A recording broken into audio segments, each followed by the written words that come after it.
colleague, the senator from Oregon, the other senator from Oregon. 100% of Oregon senators are in the House.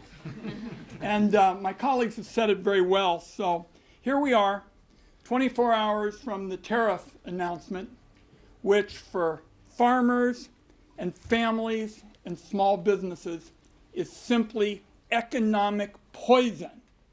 And it is poison that is going to spread across the land, hammering families.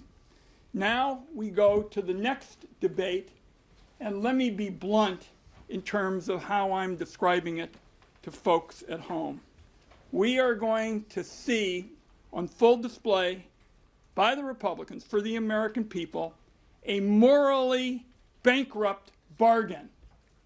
That is my take on what this is all about.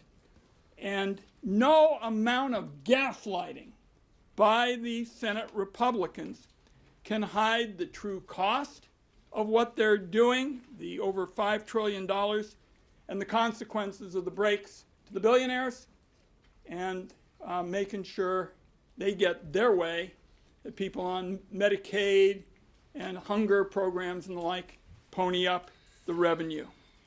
Now, the reality is these cuts that we're taking on tomorrow night are going to hit seniors and children like a wrecking ball from one end of the country to another. They're going to determine if your aging parents can be safe in a nursing home.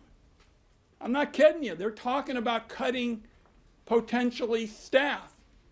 Mehmet Oz said, when I asked him, do you think there ought to be a nurse in a nursing home? He said, oh, that's complicated. I said, no, it's not complicated. I know you want to tell people who need help trying to get assistance in the night that somehow AI is going to work for them. But the reality is we Democrats know you got to have some nurses there 24/7 or people can die. So no amount of hiding behind the curtain, which is what we have seen in the Budget Committee, what we've seen in the Finance Committee, can hide the true cost of this tax plan where the handouts go to the billionaires and you pay for it by kicking millions of people off health insurance. In terms of American lives ruined and lost, the human toll of what the Republicans will inflict on America if they're allowed to get away with it is going to be horrific. And what you're hearing this afternoon is Senate Democrats are going to pull out all the stops to keep that kind of consequence from hitting the American people starting in a few days. Thank you. Thank you, Ron.